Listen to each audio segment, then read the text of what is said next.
चला मग आता आपण जो प्रॉब्लेम सोडवला होता ना, हे जे शिकलो ना आपण पी एफचं, हे पी एफचं आता आपल्याला प्रॉब्लेममध्ये सोडवायचं आहे. तुमचं प्रॉब्लेममध्ये पहिले काय बघा बरं, बेसिक सॅलरी आहे. अरे थांबा, अच्छा मिसेस कल्याणी गांडूळ. चला मिसेस कल्याणी है ना,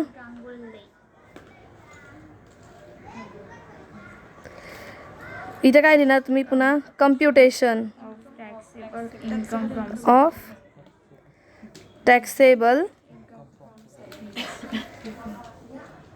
इन्कम फ्रॉम सॅलरीज. तुमचा ए वाय आणि तुमचं पी वाय. 2021-22 तुमचं ए वाय, 2020-21 तुमचं पी वाय. तुमच्याकडे काय आत्ता सध्या प्रॉब्लेममध्ये बेसिक सॅलरी आहे. बेसिक सॅलरी किती मिळाली तुम्हाला, 15,000 पर मंथ. 15,000 गुणिले 12 म्हणजे किती आली taxable, 1,80,000 fully taxable. Basic salary ही डायरेक्ट काय असते, फुल्ली टॅक्सेबल असते. नंतर काय मिळाला तुम्हाला, डिअरनेस अलावन्स. डिअरनेस अलावन्समध्ये अमाऊंट किती आहे, 6,000 पर मंथ. 12 72,000. फॉर्मिंग पार्ट वगैरे काही म्हणून ठेवलं आहे का, आउट ऑफ 2,000 पर मंथ है ना. रिटायरमेंट बेनिफिटसाठी किती आहे, 2,000 आहे. हे 2,000 कुठे वापरायचे, जेव्हा तुम्ही वर्किंग नोट तयार करता ना, तिथं ते 2,000 वापरायचे. 6च्या ऐवजी काय वापरणार आपण, 2 वापरणार. डिअरनेस अलाउन्स नंतर काय मिळालं तुम्हाला, मेडिकल अलाउन्स. बरं चला, मेडिकल अलाउन्स. मेडिकल रिइम्बर्समेंटच्या वेळेस आपण विचार करायचा, पण अलाउन्सला फुल्ली टॅक्सेबल करायचा. किती आहे, अँड मेडिकल म्हटले म्हणजे रिटायरमेंटच्या वेळेस नाही ना, नाही थांब काय दिसतंय, मेडिकल अलाउन्स किती आहे, 2,000 per month. 12-24 fully taxable. Medical allowance असेल तर फुल्ली टॅक्सेबल असतो. रिइम्बर्समेंट असेल तर गव्हर्नमेंट एम्प्लॉईला फुल्ली एक्झम्प्ट. गव्हर्नमेंट एम्प्लॉई नाही, गव्हर्नमेंट हॉस्पिटलमध्ये गेला फुल्ली एक्झम्प्ट. नाही काही दिलं आहे म्हणजे प्रायव्हेटला गेला फुल्ली टॅक्सेबल. चला सगळ्यात पहिले मेडिकल अलाउन्स झाला, मग काय बोनस नेहमी फुल्ली टॅक्सेबल असतो. किती आहे, पूर्णपणे त्याच्यावर टॅक्स बसतो. मग अरियर्स असेल, अरियर्स बोनस म्हणजे काय रे,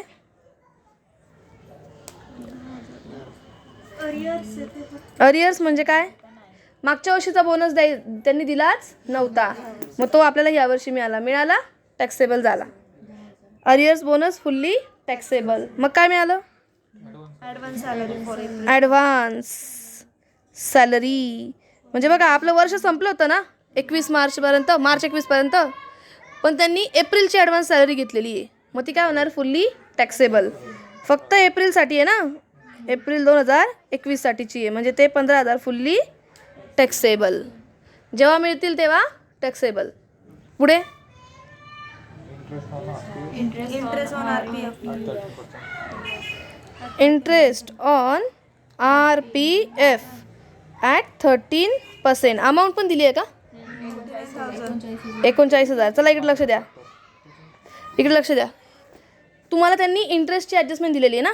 तुम्हाला आठवतं का मी काय शिकवलं होतं काल, मी तुम्हाला काल शिकवलं होतं इंटरेस्ट ऑन RPF हा जेव्हा मिळतो त्याला एक्झम्पशन किती मिळतं, 9.5% ऑफ सॅलरी है ना. पण जेव्हा मग मी तुम्हाला काल एक गोष्ट नाही सांगितली, कारण तेव्हा तुम्हाला घाई झाली होती है ना. जेव्हा आहे ना टक्के पण दिलेले असतात प्लस अमाऊंट पण दिलेली असते. काय म्हटले मी, टक्के प्लस अमाऊंट. म्हणजे जसं तुमच्याकडे इथे दिलं आहे, नाही व्हिडिओ नाही, जसं तुमच्याकडे हे जे चालू आहे व्हिडिओ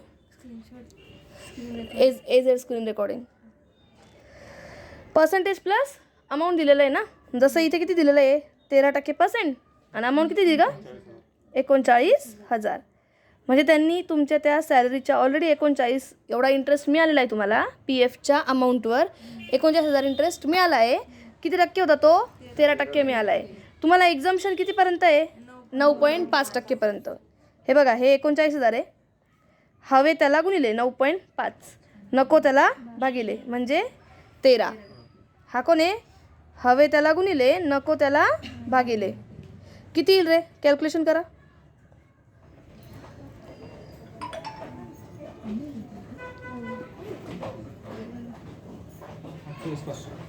28,500.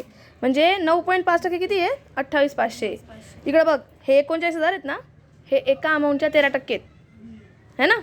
मग आपण ह्या 39,500ला पहिले 13ने भागलं आणि मग 13ने भागलं म्हणजे 1% आला. मग त्या एकाने 9.5ला गुणलं. आलं का लक्षात? कळलं का नक्की तुम्हाला?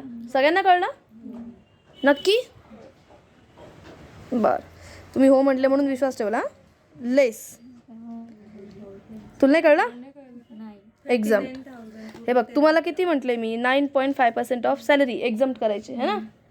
एक्झम्प्ट करायचे कधी? 9.5% ऑफ सॅलरी, जेव्हा फक्त तुम्हाला काय दिलेली आहे? अमाऊंट दिलेली आहे, टक्के दिलेले नाही आहेत, तेव्हा तू ती सॅलरी काढशील. बेसिक, DAचा फॉर्मिंग पार्ट, पर्सेंटेज, कमिशन. ह्या सॅलरीच्या 9.5% एक्झम्पशन काढून इथं वजा करशील. पण जेव्हा तुला ती अमाऊंटही दिली आहे आणि तिचे टक्के पण दिले आहेत, म्हणजे ही अमाऊंट किती टक्के आहे? 13%. PF मध्ये जेवढी अमाऊंट जमा आहे ना, त्याच्यात 13% इंटरेस्ट तुम्हाला मिळाला आहे. तुम्हाला सूट किती मिळायला पाहिजे? 9.5पर्यंतच. पण ही तर 13%चं आहे ना. मग 13%ने भागलं, 13ने भागलं, किती आलं रे? 13ने भागून 13ने भागून किती आलं? कर ना, 39,000 भागिले 13 कर बरं. 3,000 आले. हां, भागिले करायचं होतं, गुणिले नाही. भागिले केल्यावर किती आलं? 3,000 आलं. ओके, हे 3,000 1% होतं ना. आपल्याला एक्झम्पशन किती द्यायचं आहे का पोरी? 9.5%. म्हणजे 3,000ला गुणिले 9.5% केलं, किती आलं? 28,500. आलं का? मग हे 28,500 इथे काय करणार तुम्ही? वजा करणार. हे बाय, 13तले एक्झाम किती होणार? फक्त 9.5 वाले, उरलेले टॅक्सेबल. हां, मग दिलेला किती होता तुला? 39. गव्हर्नमेंट काय म्हणतं? तुम्ही 9.5%पर्यंत इंटरेस्ट दिला ना, तर आम्ही त्याला टॅक्स बसवणार नाही. 9.5% किती होते? 28,500. याच्यावर जो जाईल ना, तो टॅक्सेबल होईल. याच्यावर किती झाले? उडवा ना. 10,500 काय होतील ग? मग टॅक्सेबल होतील. कळलं का? उरलेली अमाऊंट काय झाली? टॅक्सेबल झाली. 39 इंटरेस्ट मिळाला होता, 13% रेट होता त्याचा. पण आपल्याला एक्झम्पशन कितीचं मिळतं? फक्त 9.5%. मग ते कसं कॅल्क्युलेट केलं? असं कॅल्क्युलेट केलं. तुम्ही हे एवढं करत बसण्यापेक्षा इथे असं लिहू शकतात. 39,000, हे बघ, 39,000 गुणिले 9.5 आणि भागिले 13 असं पण लिहू शकतात, किंवा असं लिहू शकतात. 39,000 गुणिले 9.5 भागिले 13 असं पण लिहू शकता. इथे एवढं करत असायची गरज नाही आहे. कळलं का? मग काय मिळालं रे? एम्प्लॉयर्स ना, एम्प्लॉयर्स कॉन्ट्रीब्युशन टू RPF. एम्प्लॉयरचं कॉन्ट्रीब्युशन RPFला किती टक्के होतं? 15% ऑफ सॅलरी. काय रे? 15% ऑफ सॅलरी? आपण तर सॅलरी आताशी कम्प्यूट करतोय. कोणत्या सॅलरीच्या 15%? ती तुमची नाही का, बेसिक DA वाली, ती वाली. म्हणजे तुम्ही इथे म्हणणार व्हेअर सॅलरी मीन्स, आणि इथं कंसात म्हणायचं फॉर RPF. कळलं का? वर्किंग नोट नंबर 1 म्हणून टाकू येईल आपण. कोणती आली? बेसिक सॅलरी प्लस DAचा फॉर्मिंग पार्ट आणि पर्सेंटेज कमिशन. आपल्या अख्ख्या प्रॉब्लेममध्ये पर्सेंटेज कमिशन दिलेलंच नाही आहे, म्हणजे तिथं डॅश आहे. बेसिक आपली 1,80,000 आहे आणि DAचा रिटायरमेंटसाठी फॉर्मिंग पार्ट त्यांनी 2,000 म्हटलं आहे. प्रॉब्लेममध्ये म्हटलं ना बेटा, आहे का? बघ बरं, 2,000 फॉर रिटायरमेंट बेनिफिट म्हटलं आहे ना. पहिल्या 2-3 लाईनीतच आहे बघ वरती प्रॉब्लेममध्ये. दिसलं का तुला? दिसलं का? दुसऱ्या नंबरच्या आकड्यात आहे. म्हणजे 2,000 गुणिले 12, 12 दुने किती आले का? 24. म्हणजे इथे किती आले? 24. मग तुझी सॅलरी किती आली बेटा? 2,04,000. ह्या सॅलरीच्या किती टक्के काढायचे? 15%. त्यांनी असं म्हटलंय का ग? 15% ऑफ बेसिक सॅलरी. त्यांनी म्हटलंय का 15% ऑफ बेसिक सॅलरी?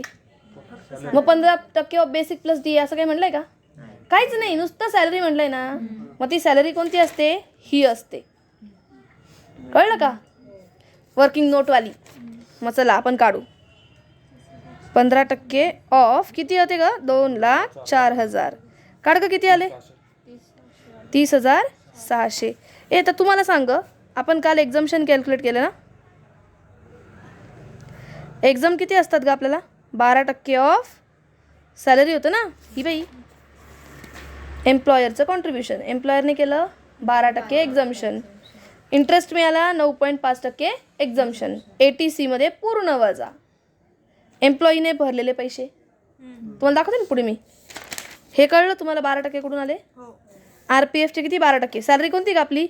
2,04,000. काढा रे 12%. 24,480. एवढं काय जातील? वजा होतील. 30,600 मधनं गेले 24,480. किती आले? 6,120. एवढीच अमाऊंट काय झाली का तुमची? टॅक्सेबल. म्हणजे बघ, एम्प्लॉयरने तुमच्या फ्युचरसाठी PFमध्ये किती जमा केले? 30,600 है ना. आणि त्याच्यात त्याला सूट किती मिळाली का? 24,480. म्हणजे त्याला एवढ्या अमाऊंटवर सूट भेटली. आता त्याला टॅक्स कितीवर बसेल? फक्त 6,120वर. कळलं का? भले हे फ्युचरसाठी त्याच्या, पण यातलं एक्झम्पशन कितीपर्यंत होतं? 12%पर्यंत. उरलेलं काय झालं? टॅक्सेबल झालं. आलं लक्षात? कळलं का? पहिलाच प्रॉब्लेम आहे. थोडं जरी लक्षात आलं तरी काही नाही. कळलं हे? मग खाली काय दिलं आहे?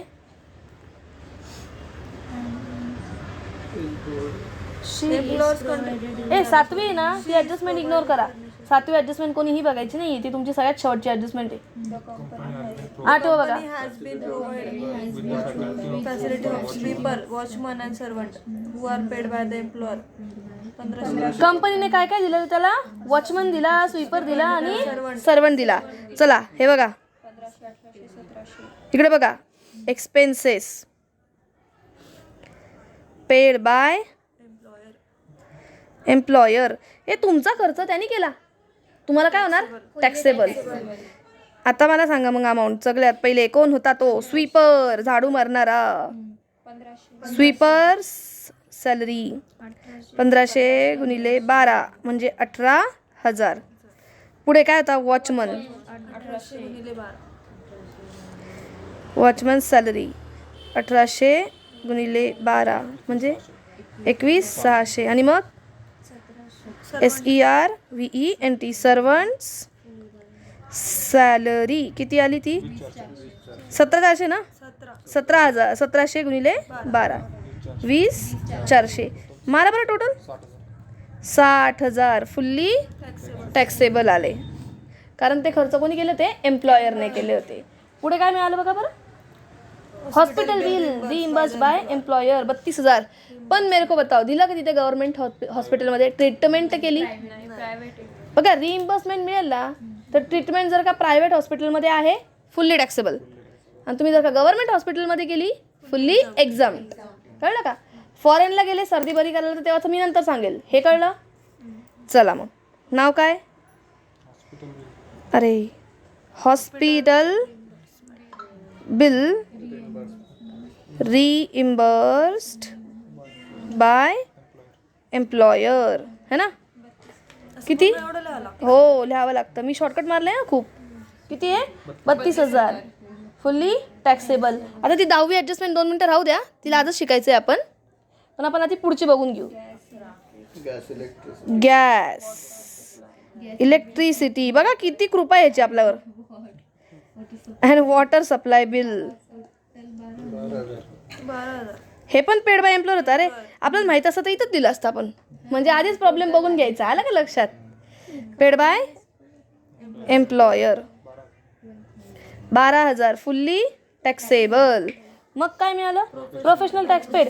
असं म्हटलंय का तुमच्या एम्प्लॉयरने दिलाय? नाही ना. मग तुम्ही असं समजायचं की तो तुम्हीच भरलेला आहे, म्हणजे तिने, कल्याणीने भरलेला आहे. मग आपल्याला त्याचे काय भेटता येईल? डायरेक्ट खाली वजा बाकी. आलं का लक्षात? एवढा प्रॉब्लेम कळला? आता ह्या प्रॉब्लेममध्ये तुम्हाला 10वी ॲडजस्टमेंट समजून घ्यायची आहे फक्त. आपण 10वी ॲडजस्टमेंट ह्याच्यात न सोडवता वेगळी समजून घेऊ. ओके. सध्या तुम्ही काय करणार? Gross salary. इथं काय म्हणणार का तुम्ही? Gross salary. आणि तुम्ही आता एकाकडे ग्रॉस सॅलरीची टोटल मारणार एक जण, आणि बाकी तुम्ही जणांनी बघा बरं तिथे मग काही म्हटलं आहे का? एम्प्लॉईचं कॉन्ट्रीब्युशन किती आहे? मार रे टोटल.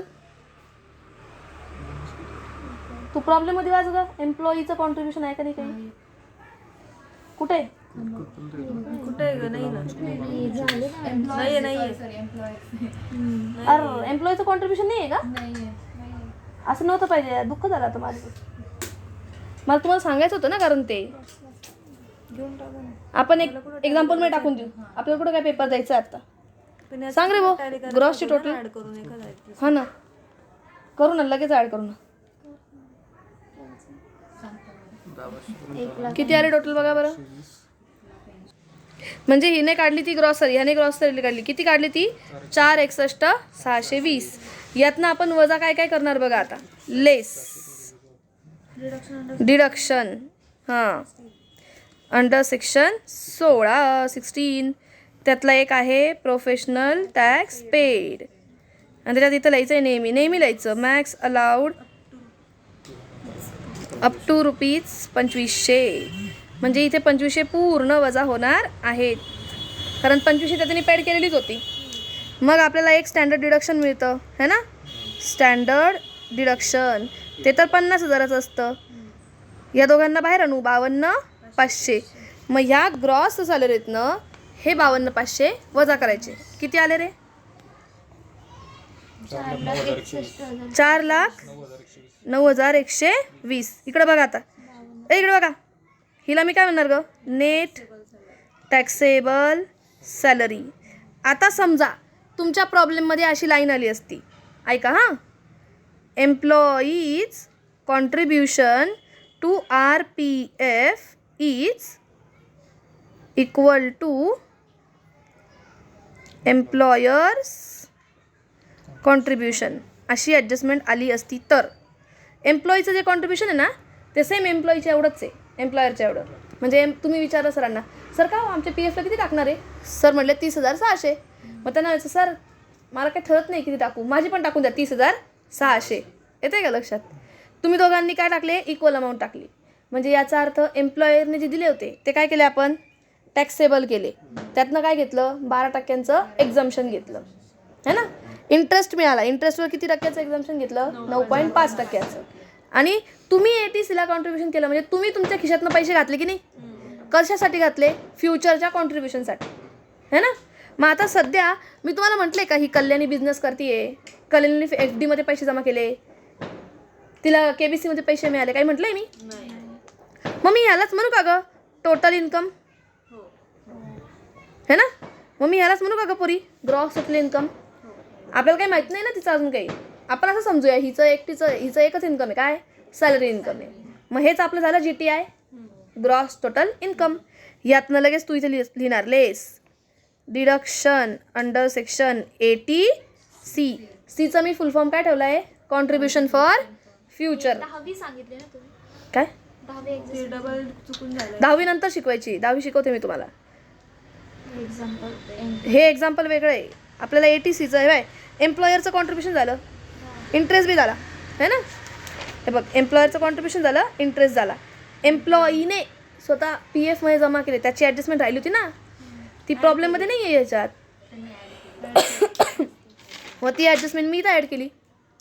एम्प्लॉईचं कॉन्ट्रीब्युशन टू RPF किती आहे? एम्प्लॉयर इतकं आहे. मग किती इथं लिहिणार आपण?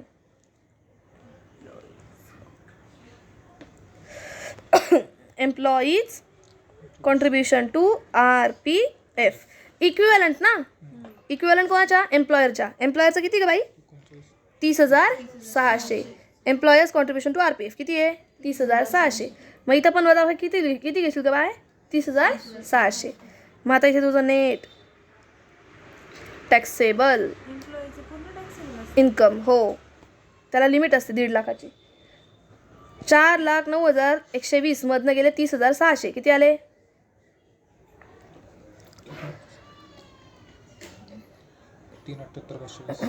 3,78,520. हे आलं त्याचं टॅक्सेबल इन्कम फ्रॉम सॅलरी. समजला का तुम्हाला प्रॉब्लेम? हा प्रॉब्लेम समजला का एवढ्या पुरता? कालची ॲडजस्टमेंट जी शिकवली ती तुम्हाला आत्ता समजावून सांगितली मी प्रॉब्लेममध्ये. आलं का लक्षात? कळली का? काय काय केलं तुम्ही? पहिले बेसिक फुल्ली टॅक्सेबल केली, DA फुल्ली टॅक्सेबल केला, medical allowance fully taxable, bonus fully taxable, arrears of bonus fully taxable, advance salary ही नेहमी फुल्ली टॅक्सेबल असते बरं का. आणि जशी आपण इथे घेतली होती बा बेसिक सॅलरी, आठवते का तुम्हाला? Where salary means basic salary. हिच्यामध्ये ॲडव्हान्सला कधीच धरायचं नाही बरं का. त्यांना म्हणायचं भाऊ ॲडव्हान्स ती पुढच्या महिन्याची आहे, पुढच्या वर्षाची आहे. ह्या वर्षाची आहे का? नाही आहे. ह्या वर्षाची आमची 1,80,000. हे जे 15,000 होते ना ॲडव्हान्सचे मिळालेले, ही पण तर बेसिकच होते ना 15,000. पण ती मी इथं लिहिली का? ह्याच्यात नाही लिहिली ना. का नाही लिहिली? कारण इथे फक्त ह्याच वर्षाची घेतात, ॲडव्हान्सची घेत नाही. कळलं का? चला, इंटरेस्ट ऑन RPFला किती वजाबाकी भेटते? 9.5% है ना. भेटलाय किती इंटरेस्ट? 13%. हवे एक्झम्पशन 9.5चे, नको किती? 13चं. असं केलं तर आले 28,500. 39मधनं गेले 28,500, उरले किती? 10,500. ते काय झाले तुमचे? टॅक्सेबल. मग एम्प्लॉयर्स कॉन्ट्रीब्युशन टू RPF. एम्प्लॉयरचं कॉन्ट्रीब्युशन कसं काढलं? 15% ऑफ सॅलरी. ती वाली आपली सॅलरी मागची, तिच्या 15% काढले, 30,600. त्यात ही वाली सॅलरी, ही बाई बेसिक DAचा फॉर्मिंग पार्ट किती होता आपला? 2,000 गुणिले 12, 24. 1,80,000 प्लस 24. हिच्यावरती 15% आणि हिच्यावरच 12%. हां, मग बघ एक्झम्पशन तर ठरलेलं आहे आपलं, हिच्यावरच आहे. एक्झम्पशन कोणावर ठरलेलं? याच सॅलरीवर ठरलेलं आहे. पण जे मिळताना कॉन्ट्रीब्युशन मिळालं ते कसं मिळालं होतं? 15% ऑफ सॅलरी. मग कोणती? तू तर आताशी काढून राहिली.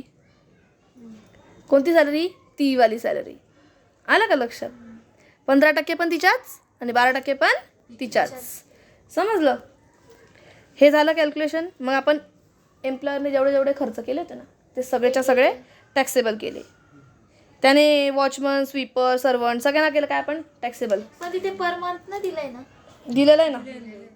हा, ते खालच्याला नाही दिलंय. खालच्याला नाही दिलंय, खालचं एकत्र दिलं ना म्हणून. एकत्र दिलंय. आणि hospital bill reimburse by employer. त्यांनी म्हटलं नाही ना गव्हर्नमेंट हॉस्पिटल, मग आपण समजायचं प्रायव्हेट हॉस्पिटल. मग फुल्ली टॅक्सेबल. मग आपण प्रोफेशनल टॅक्स वजा केला, तो किती होता? 2,500. आणि मॅक्झिमम अलाउड पण किती आहे? 2,500.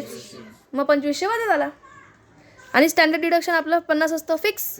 म्हणजे या दोघांची वजाबाकी केली आणि मग आली आपली नेट टॅक्सेबल सॅलरी. आता जर का तुमच्या प्रॉब्लेममध्ये दिलेलं असतं एम्प्लॉईचं कॉन्ट्रीब्युशन, जसं एम्प्लॉयरने दिलं ते टॅक्सेबल झालं, तसं तुम्ही जे केलं ते वजा होणार 80C मध्ये. ह्या नेट टॅक्सेबल सॅलरीलाच आपण काय नाव दिलं? Gross total income. कारण बिचारीकडे फक्त सॅलरी इन्कमच होतं, तिकडून कमवतच नव्हती ना म्हणून. मग त्यातनं लेस केले 80C. सीचं नाव काय दिलं आहे मी? Contribution for future. मग एम्प्लॉईचं कॉन्ट्रीब्युशन टू RPF 30,600. का घेतले 30,600? कारण मी प्रॉब्लेममध्ये दिलं होतं इक्वल टू एम्प्लॉयरचं कॉन्ट्रीब्युशन. हे बघ एम्प्लॉयरचं किती आहे? 30,600. मग एम्प्लॉईने पण किती केलं? 30,600. ही वजा केलेली अमाऊंट आली. आता आला नेट टॅक्सेबल इन्कम. कळला हा प्रॉब्लेम? सोप्पा छान क्यूटचा प्रॉब्लेम होता. कळला हा? आता हा प्रॉब्लेम तुम्ही सोडवायचा आणि